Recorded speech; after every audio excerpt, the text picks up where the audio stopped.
برادران ملت اسلامیہ، السلام علیکم ورحمۃ اللہ وبرکاتہ۔ الحمد للہ الحنان المنان الذي خلق الانسان وعلمه البيان، والصلاة والسلام على رسوله سيد الانس والجان وعلى آله واصحابه ذوي الخير والإحسان، اما بعد، فأعوذ بالله من الشيطان الرجيم، بسم الله الرحمن الرحيم۔ إن الله لا يغير ما بقوم حتى يغيروا ما بأنفسهم، وإذا أراد الله بقوم سوءا فلا مرد له، صدق الله مولانا العظيم۔ بارگاہ رسالت مواب صلی اللہ علیہ وسلم میں درود پاک کا ہدیہ پیش کریں۔ اللهم صل على سيدنا محمد معدن الجود والكرم وآله وأصحابه الكرام وابنه الكريم وبارك وسلم صلاة دائمة سرمدا أبدا۔ حالات زمانہ کے اعتبار سے اور ہماری حالتوں کے اعتبار سے ایک بہت ہی عمدہ شعر ہے جو بالکل صادق آتا ہے۔ قوت فکر و عمل پہلے فنا ہوتی ہے، قوت فکر و عمل پہلے فنا ہوتی ہے جب کسی قوم کی شوکت پہ زوال آتا ہے۔ یوں ہی کوئی قوم نہیں مرتی، کسی قوم کے اوپر زوال آتا ہے تو سب سے پہلے اس قوم کے اندر سوچنے سمجھنے کی صلاحیت ختم ہو چکی ہوتی ہے، تب جا کر کے زوال آتا ہے۔ آج اس شعر کو میں پڑھتا ہوں تو محسوس ہوتا ہے کہ ہماری قوم پر یہ شعر صادق آتا ہے۔ قوت فکر اور عمل یہ پہلے رخصت ہو گئی ہے، جس کی وجہ سے یہ زوال آ رہے ہیں۔ لوگ اب حادثوں پر بیٹھ کر کے چرچا کرتے ہیں، حادثہ ہونے سے پہلے جو فکر ہونی چاہیے وہ مفقود ہے۔ گھر جلنے کے بعد پھر میٹنگ کرنے کا مطلب کیا ہے؟ اس سے سیفٹی کے لیے پہلے سے انتظامات ہوں تو اس کو لائق و فائق اور دانش مندی سمجھا جائے گا۔ آج کی وہی حالات ہیں میرے عزیزوں۔ آپ کو پتہ ہے کچھ قومیں ایسی ہیں جو فیوچر پلاننگ کے لیے 100 سال کے بعد کا سوچتی ہیں، جبکہ یہ اسلام کا حصہ تھا۔ نبی کونین صلی اللہ علیہ وسلم نے 1400 سال بعد ہونے والی چیزوں کی پیشین گوئی فرمائی کہ نہیں فرمائی؟ اللہ کے نبی صلی اللہ علیہ وسلم نے 1000 سال بعد پیدا ہونے والی چیزوں کو پہلے سے بتایا تھا کہ نہیں؟ یہ ساری چیزیں نبی آخر الزمان صلی اللہ علیہ وسلم نے جو بتایا، مطلب یہی تھا کہ اس وقت کے لوگوں کو ضرورت تو نہیں تھی ان حالات کی، پھر بھی حضور ان کو بتا رہے تھے، صحابہ کو۔ آج جو چیزیں پیدا ہونے والی ہیں وہ رسول پاک کو پتا تھا، 1000 سال بعد ہونے والی چیزیں ہیں، لیکن اس وقت کے صحابہ کو یہ باتیں کیوں بتائی جا رہی تھی؟ ان کے حالات تو اس وقت کے نہیں تھے ویسے۔ اس کے باوجود نبی پاک صلی اللہ علیہ وسلم نے ان کو 1000 سال بعد ہونے والی چیزوں کی باتیں اس لیے بتائی کہ یہ دین اسلام فیوچر پلاننگ کے لیے کتنا ایکٹیو ہے، یہ سمجھو آگے کے لیے۔ اس لیے بتایا گیا کہ صحابہ اپنی اولاد کو اور وہ اپنی اولاد کو یہ بات منتقل کرتے جائیں اور آنے والے حادثوں سے پہلے سے ذہن پریپیئر رہے، تیار رہے۔ دجال کے فتنے کا ذکر کتنی مرتبہ حدیث پاک میں آیا، امت کو نبی پاک صلی اللہ علیہ وسلم نے یوں ہی نہیں چھوڑ دیا۔ دجال کا فتنہ آئے گا، یاجوج ماجوج کا فتنہ آئے گا، یہ ساری چیزیں بتائی گئی کہ نہیں؟ ہر مسلمان تقریباً جانتا ہے آخر زمانے میں ایک بہت بڑا فتنہ دجال کی صورت میں ظاہر ہوگا۔ تو یہ باتیں اتنے 100 سالوں سے چل رہی ہے کہ ذہن تیار ہے اس فتنے کو کہ اگر ایسا فتنہ آیا تو ایمان پر ڈٹے رہنا ہے، جمے رہنا ہے۔ یہ بات ہوتی ہے آگے آنے والے حادثات سے قوم کو باخبر رکھنا۔ آج جو حالات ہیں، جب کبھی کوئی چیز لٹ جائے تو سارے لوگ سڑکوں پر آ جائیں گے یا پھر کسی نشستگاہ پر بیٹھ کر کے رات بھر میٹنگ کر کے چلے جائیں گے۔ یہ حادثے ہونے کے بعد کے جو حالات ہیں یہ وہی چیزیں درشا رہی ہیں کہ قوت فکر و عمل فنا ہو گئی. قیادت ہمارے ہاں مفقود ہے. کسی ایک قائد کے تحت کوئی ساری قوم آنا نہیں چاہتی. آپ کیا سمجھتے ہیں کہ جو ہمارے ساتھ حالات پیش آ رہے ہیں، کبھی مسجدوں کو لے کر، کبھی خانقاہوں کو لے کر، کبھی بزرگوں کے نام کو لے کر، اب ہمارے وقف کی جائیداد کو لے کر، یہ سارے جو معاملات ہیں یہ اچانک آنے والی چیزیں نہیں ہیں. بھانپ لیا گیا ہے تمہاری پوری طبیعت کو، تمہارے مزاج کو، کہ فکر و عمل کی قوت ان کی ختم ہو چکی ہے. ان کو دو چند چیزوں میں ہی راضی کیا جا سکتا ہے. دنیا یہ سمجھ رہی ہے، جس کی وجہ سے کھلواڑ پر کھلواڑ ہوتے چلے جا رہے ہیں، اور ان کو یہ بھی پتہ ہے کہ یہ کچھ نہ کر سکیں گے. میرے عزیزوں، آپ نا امید اور مایوس نہ ہو کہ ہم سے کچھ نہیں ہوگا. اللہ کریم چاہے تو ایک بندے سے بھی پوری دھرتی پر زلزلہ لا سکتا ہے. اللہ کریم کی ذات پر یقین اور توکل رکھو. سرکار غریب نواز ہندوستان آئے تھے تو بہت بڑی فوج لے کر نہیں آئے تھے، اللہ کی ذات پر بھروسہ کر کے آئے تھے، اور 90 لاکھ لوگوں کے دلوں میں چراغ اسلام جلا دیا تھا. وہ یقین اور توکل کے ساتھ آئے تھے. آج لوگوں کے دلوں کے اندر جو مایوسی اور نا امیدی ڈالی جا رہی ہے کہ کچھ ہوگا نہیں، ابھی کچھ کرنے سے کچھ نہیں ہوگا، یہ نا امیدی اور مایوسی تمہاری طبیعت میں کیوں آئی؟ کیا تمہارا رب تبارک و تعالیٰ کی ذات پر یقین کمزور ہو گیا؟ اگر یہ اس طرح کی بیماری آئی ہے تو پھر بدر پڑھ لینا. جب رسول پاک صلی اللہ علیہ وسلم کے ساتھ وہ صحابہ جا رہے تھے، ان کو اچھی طرح پتا تھا کہ سامنے آنے والی فوج کتنی طاقت لے کر آ رہی ہے. 1000 لوگ آ رہے ہیں، ہاتھی گھوڑے ان کے پاس، ہتھیار اور اسباب ان کے پاس ہے، کھانے پینے کی مزے کی ساری چیزیں لے کر کے آ رہے تھے مکہ والے. اور ادھر صحابہ ننگے پیر ہیں، 313 کے پاس 4 گھوڑے ہیں، پیدل چلے آ رہے ہیں. چھاؤں لینے کے لیے کوئی جگہ تک نہیں ہے ان کے پاس. ایک کھجور کسی کے پاس ہو تو 10 لوگ اس پر اکتفا کر لیں. فاقے پر فاقہ کرنے والے وہ صحابہ، لیکن انہوں نے یہ نہیں کہا کہ اللہ کے نبی صلی اللہ تعالیٰ علیہ وسلم سے کہ ہمارے پاس اسباب کی کمی ہے، ہتھیار کی کمی ہے، کچھ نہیں، ہمارے پاس سواری نہیں ہے. بغیر سواری کے 180 کلومیٹر مدینے سے چل کر کے وہ بدر پہنچے تھے، بدر تک پہنچے تھے.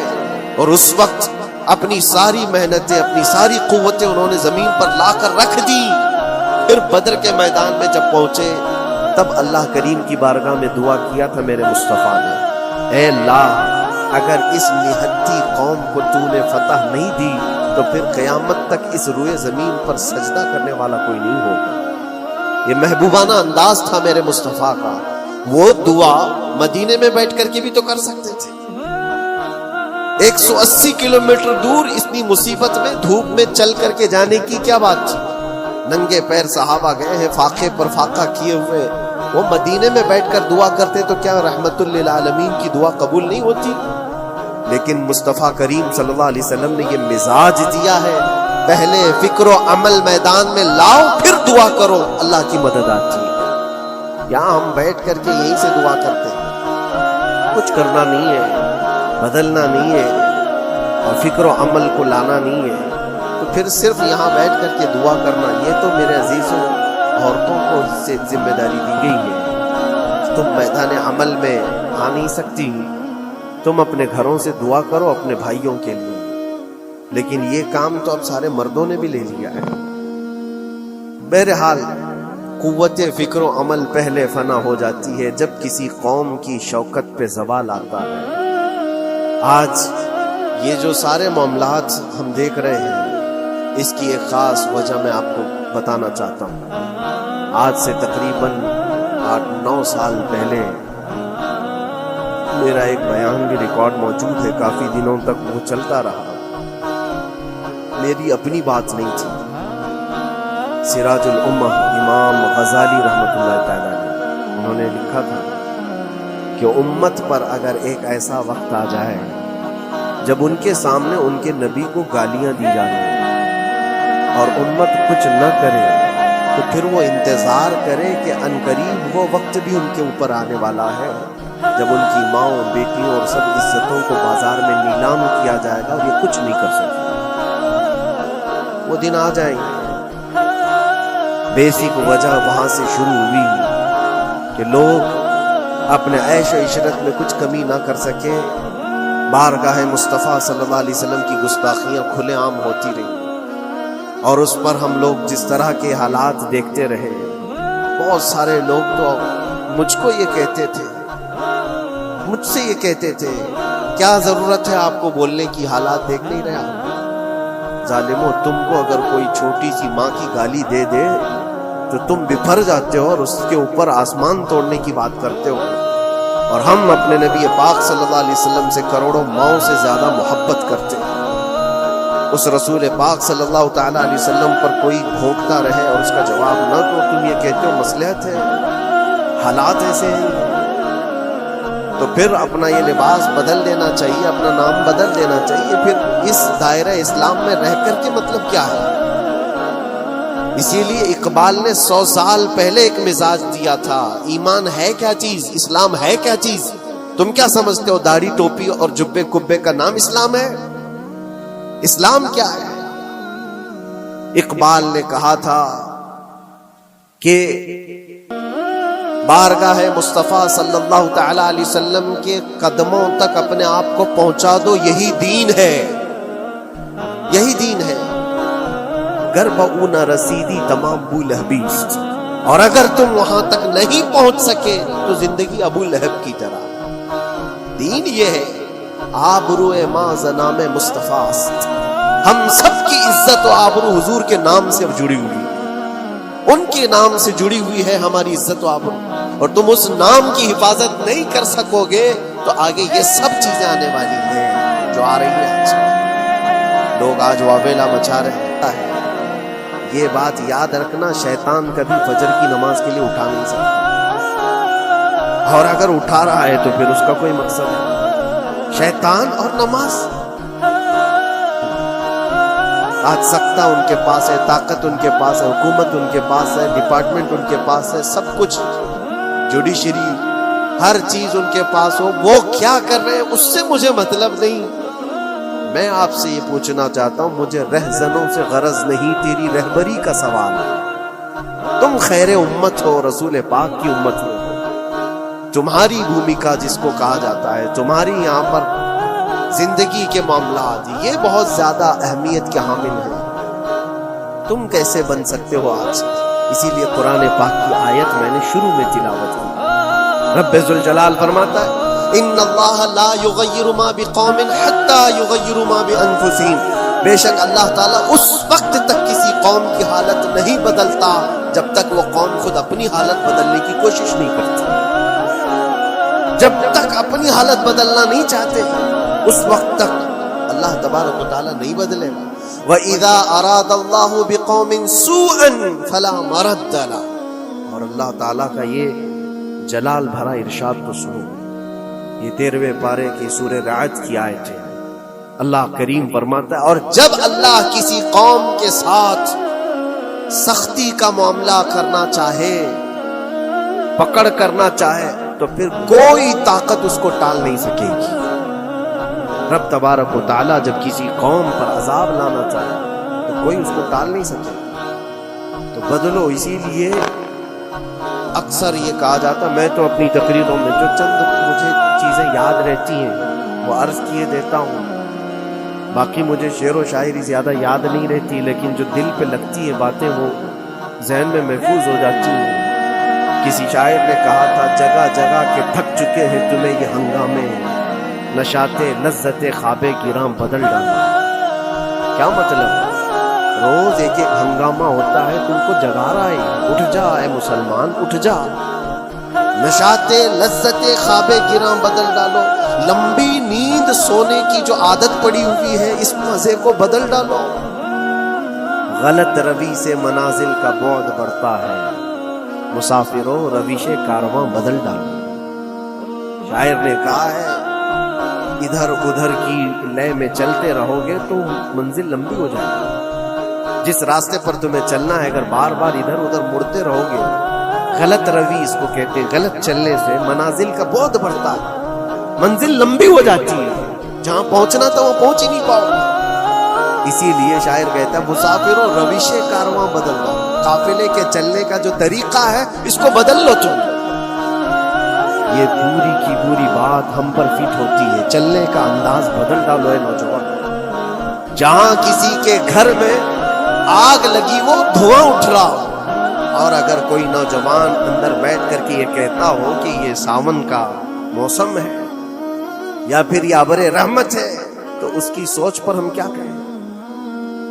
جہاں آج پوری قوم قسم پرسی کے عالم میں ہو، امت محمدیہ کے یہ حالات آج دیکھ رہے ہیں، روزانہ دیکھ رہے ہیں. تم شیئر تو کرتے ہو، ہر جگہ شیئر کرتے ہو، اور سارے ریلز پر تم جو دیکھتے ہو ہنگامے روز، صرف ہندوستان کے نہیں پوری دنیا بھر کے فلسطین کے مظلوم بچوں کی لاشیں دیکھتے ہو اور شیئر کر کے آگے بڑھ جاتے ہو. ان کی چیخیں، ان کے راکھ کے ملبے، ان کا ڈھیر، ان کے تباہ و برباد گھر، ایک ایک قبر میں 80 لوگوں کی لاشیں، یہ سب کیا تم نہیں دیکھتے؟ شیئر کر کے آگے بڑھ جاتے ہو. یہی تو ہنگامے ہیں جو تمہیں دھگا رہے ہیں. جگہ جگہ کے تھک چکے ہیں تمہیں یہ ہنگامے خود ہی تھک گئے. یہ اٹھتا نہیں ہے. ایک دور وہ تھا 100 سال پہلے کا، جب یہاں پر موجود انگریز اس قوم کو دیکھ کر یہ کہنے پر مجبور ہو گیا تھا، یہ فاقہ کش موت سے ڈرتا نہیں ذرا.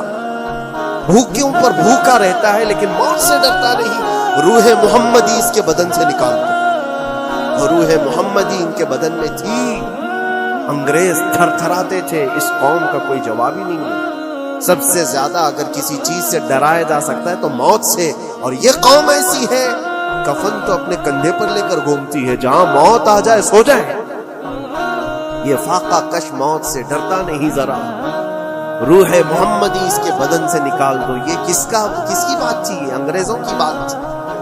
اور آج حالات بدل گئے. سارا کا سارا زمانہ تم پر آج بھوکے بھیڑیا کی طرح جھپٹ پڑا ہوا ہے. اور ان حالات میں آپ سے سوال کرتا ہوں، ایک طرف تیز آندھیاں چل رہی ہیں، ایک طرف گھر کے اندر آگ لگی ہوئی، ایک طرف بھوک اور پیاس کی شدت ستا رہی ہے، ایک طرف تمہارے بھائی بہنوں کی بیماریاں ستا رہی ہیں. جب اتنے سارے معاملات ہو تو اے نوجوانوں بتاؤ تم کیا کرو گے اس وقت؟ رات بھر بیٹھ کر گیم کھیلو گے؟ کیا یہ گیم کھیلنے کا وقت ہے؟ اس نوجوان پر کیا یہ افسوس نہیں ہوتا کہ اس کے پوری امت کے حالات ایسے ہیں کہ بچوں کی چیخیں نکل رہی ہیں اور اس کو پب جی سے فرصت نہیں ہے، ریل بنانے سے فرصت نہیں ہے، یہ مجرے کرتا ہوا گھوم رہا ہے. مسجدیں ویران کیوں ہیں؟ خالی کیوں ہیں؟ تم نے مسجدوں کو ویران رکھا تو مسجدیں تباہ ہونے شروع ہو گئیں، دوسروں کی نظر ہونے لگ گئی اور اس پر لوگوں کی غلط نظریں پڑنے لگ گئی. آ جاؤ اے مسلمانوں، میرے مصطفیٰ کریم صلی اللہ تعالی علیہ وسلم کی ہدایات پر ایک بات چیلنج کے ساتھ کہتا ہوں. تمہارا نام اگر نبی پاک صلی اللہ علیہ وسلم کے نام سے جڑا ہے تو یہ چیلنج کے ساتھ میں کہتا ہوں، اس رہتی دنیا میں تمہیں پوری طاقتیں مل کر وہ عزت نہیں دے سکتی جو میرے مصطفیٰ کے قدموں کی وابستگی دے گی. کوئی تمہیں عزت نہیں دے سکتا. تمہیں وہیں آنا پڑے گا، اسی پوائنٹ پر آنا پڑے گا جہاں پہنچ کر کے خالد بن ولید نے عزت پائی تھی. اسی نقطے پر آ کر جمع ہو جاؤ جہاں عمر پہنچے تھے تو فاروق اعظم بن گئے تھے. اسی نقطے پر آ جاؤ جہاں علی پہنچے تھے تو حیدر کرار بنے تھے. ہر ایک کو عزت اسی بارگاہ سے ملی ہے. اور جو کچھ بھی معاملات ہو رہے ہیں اس کی ایک وجہ یہی ہے، ناموس رسالت پر تم نے ہلکے پن کا اظہار کیا تو پھر ہمارے سارے مسئلے داؤ پہ لگ جائیں گے. سارے مسئلے. یہ تو وقف ہے. ابھی دیکھو آگے کل تمہاری اذانیں نشانے پر ہیں، تمہاری جماعت کی نمازیں نشانے پر ہیں، تمہاری مسجدیں بھی نشانے پر ہیں کہ تم اپنے گھروں پر بھی جمعہ پڑھ سکتے ہو، چھتوں پر بھی نمازیں پڑھ سکتے ہو. یہ سب معاملات آئیں گے. برقع، حجاب، ٹوپی، داڑھی ویسے ہی چل چکے ہیں مسئلے. ہر چیز نشانے پر ہے. ارے تمہارے کھانے بھی نشانے پر ہیں، تم کیا کھاؤ گے کیا بچاؤ گے یہ بھی نشانے پر ہے. یہ سارے مسائل صرف اسی بنیاد پر ہے. قوت فکر و عمل پہلے فنا ہوتی ہے جب کسی قوم کی شوکت پہ زوال آتا ہے. اور یہ ایک بات یہ بھی میں بتا دوں، اقبال نے سچ کہا تھا، ان کے جو ہم غلام تھے خلق کے پیشوا رہے، ان سے پھرے جہاں پھرا پھر آئی کمی وقار. جو کچھ بھی ہوا ہے ہماری عزت و وقار میں کمی کا مسئلہ ان سے پھر جانے کی وجہ سے، نبی پاک سے تم دور ہوئے، یہ عزتوں اور وقاروں میں کمی ہے۔ عجیب سی بات نہیں ہے، یہ دوغلا پن نہیں ہے۔ میں ان نوجوانوں سے پوچھتا ہوں، نبی پاک صلی اللہ علیہ وسلم سے سچی محبت کا اظہار کرتے ہو، حضور سے اپنی جان سے زیادہ محبت کی بات کرتے ہو، لیکن جب ان کے اخلاق کی بات کی جائے تو تمہیں اخلاق ان کے پسند نہیں ہے؟ حضور پاک کا چہرہ نہیں پسند ہے؟ حضور پاک کے لباس تمہیں نہیں پسند ہے؟ تو پھر کون سی محبت کی بات کرتے ہو؟ اللہ کے رسول صلی اللہ تعالیٰ علیہ وسلم سے تم بے انتہا محبت کی بات کرتے ہو، پھر وہ محبت کا تقاضا یہ ہے کہ تمہاری ظاہری زندگی میں بھی تو نظر آئے کچھ۔ محبت کا تقاضا یہ ہے، تم شرما جاتے ہو، دنیا کیا کہے گی مجھے، دنیا کیا کہے گی، دقیانوسی کہے گی، فنڈامنٹل کہے گی، پرانے زمانے کا کہے گی، میں چہرے پر داڑھی رکھ لوں تو لوگ مجھے پتہ نہیں کیا کیا کوسیں گے۔ تم نے دنیا کے لیے اپنے آپ کو بدل لیا، یہ نہیں سوچا کہ یہ وہی دنیا ہے جو 4 دن کے بعد میری دوستی کو لات مارے گی اور 4 دن کے بعد مجھے قبر میں رکھ کر کے منو مٹی پر دبا دے گی، اور مجھے جانا تو ہے، پھر قبر میں منہ دکھانا ہے تو اسی مصطفیٰ کو دکھانا۔ جہاں یہ نہیں پہنچ سکتے وہاں رسول پاک ہوں گے، محشر کے میدان میں جہاں کوئی سہارا نہیں ہوگا، اس وقت رسول پاک تمہارا ہاتھ پکڑ رہے ہوں گے، اور تم نے ان کا خیال نہیں کیا۔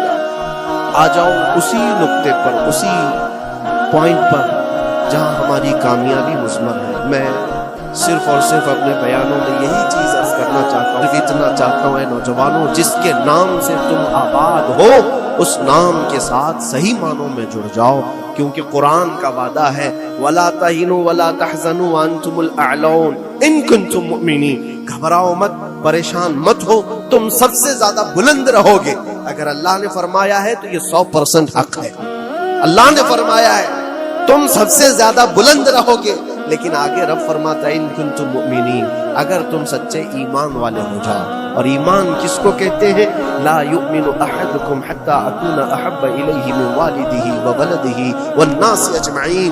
میرے آقا فرماتے ہیں ایمان اس وقت تک کمپلیٹ نہیں ہوگا جب تک تم اپنے ماں باپ اولاد اور ساری دنیا سے زیادہ مجھ سے محبت نہ کرو۔ یہ ہے، اور اخیر میں یہی کہوں گا، ہر مسئلے کا حل، سارے تمام ایشوز کا خلاصہ، علاج ایک ہی چیز میں ہے کہ محمد سے وفا تو۔ تو ہم تیرے ہیں، یہ جہاں چیز ہے کیا، لوح و قلم تیرے، لوگ انتظار میں ہیں۔ بہت سارے لوگ پوچھتے بھی ہیں ہمیں کیا کرنا چاہیے، ہمیں کیا کرنا چاہیے؟ ظلم پہ ظلم ہوتا جا رہا ہے۔ ظالم اپنے انجام پر ضرور پہنچے، کیونکہ قرآن میں اللہ کا وعدہ ہے وَسَيَعْلَمُ الَّذِينَ ظَلَمُوا أَيَّ مُنْقَلَبٍ يَنْقَلِبُونَ۔ ان قریب ظالم یہ دیکھ لے گا کہ اللہ اس کو کس پلٹی پر پلٹائے گا، کس کھائی میں گرائے گا، اسے اندازہ بھی نہیں ہوگا، اس کے بنے ہوئے جالوں میں وہ خود پھنسے گا۔ ظالموں کی ایک لمبی تاریخ ہے اور ان کو بھی پڑھنا چاہیے جو آج ظلم کر رہے ہیں، لیکن تمہارا کردار کیا ہو اس سلسلے میں جو ہمارے بچے یا نوجوان سوال کرتے ہیں کیا کرنا چاہیے؟ پہلے سب سے پہلی چیز میں یہ کہتا ہوں، جتنا کھو چکے، جتنے جا چکے اور جو اب برباد ہوا ہے، اس چیز پر منتھن کرنا، اس چیز پر بیٹھ کر میٹنگ کرنا، اس سے پہلے میں چاہتا ہوں کہ آگے ہونے والے نقصانات سے پہلے اپنے آپ کو بدلو۔ آگے جو بڑے حادثات آنے والے ہیں، آگے جو بڑی آندھیاں آنے والی ہیں، اس سے پہلے اپنے دروازے ٹھیک کر لو، اپنی زندگیاں سدھار لو۔ جو ہو گیا ابھی، یہ نقصان تو بہت بڑا نقصان ہے امت کا، جو کچھ بھی ہوا ہے، مسجدیں، معبدیں، خانقاہیں، مزارات، اولیاء کی ذات، بزرگوں کے نام، قرآن، اسلام، دین، یہ ساری چیزوں پر جو حملے ہوئے، لیکن آگے چل کر کے تمہارے وجود پر سوال ہوگا، تمہاری نسلوں پر سوال ہوگا، تمہارے علم دین پر سوال، تمہاری محراب پر، تمہارے ممبر پر۔ کل کو دیکھنا یہ آزادی بھی ختم کر لی جائے گی، ممبر سے کوئی کھلے عام بول بھی نہیں سکے۔ آج جو ہم بیان کر رہے ہیں، آگے چل کر کے دیکھنا یہ آوازیں بھی بند کر دی جائیں گی، یہ کھلے عام کوئی مولوی بول نہ سکے، جو ہم چاہیں وہی بولے۔ میرے عزیزوں، اس وقت کے ان حادثوں سے بچنے کے لیے میں کہتا ہوں ابھی اپنے آپ کو بدل لو، مسافروں روش کارواں بدل ڈالو، اٹھو وگرنہ حشر نہ ہوگا پھر کبھی، دوڑو کہ زمانہ چال اپنی چل گیا۔ اللہ کریم ہم سب کی قوت فکر و عمل پھر سے عطا فرمائے۔ رب تبارک و تعالی ہمیں اتحاد و اتفاق نصیب فرمائے. رب تبارک و تعالی دامن مصطفیٰ میں سارے مسلمانوں کو جمع ہونے کی توفیق عطا فرمائے. گنبد خضرا کی چھاؤں میں مولا ہمیں عزت و وقار عطا فرمائے. رب تبارک و تعالی ظالموں کو جلد ان کے ٹھکانے پر پہنچا دے. اے کریم خدا ارحم الراحمین مولا ہمارے شعائر اسلام کے ساتھ جو کچھ بھی ہو رہا ہے غیب سے تو مولا مدد کے اسباب پیدا فرما دے. ہمارے درمیان مولا قیادت اور سچی قیادت عطا فرما. اے کریم خدا ارحم الراحمین خصوصاً تیرے دربار میں التجا ہے مولا فلسطین کے نہتے مظلوموں کی غیب سے مدد فرما. جبرائیل امین کی تائید انہیں عطا فرما. رحمت کے فرشتوں سے ان کی مدد فرما. مولا پورا شہر راکھ کے ڈھیر پر ہے.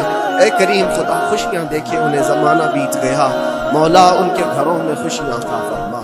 اے اللہ ان بلکتی ہوئی ماؤں کو ان کی جو گودیں اجاڑ دی گئی ہیں ان کے گھر جو برباد کیے گئے ہیں ان کے شہیدوں کو قبول فرما. ان کے زخموں کو مولا تو شفا عطا فرما. اے کریم خدا خصوصیت کے ساتھ ان کے ہمارے اور تیرے دشمنوں کو ہلاک و برباد فرما دے. ان کی زمین ان کے لیے تنگ فرما دے. ربنا وآتنا ما وعدتنا على رسلك ولا تخزنا يوم القيامة انك لا تخلف الميعاد.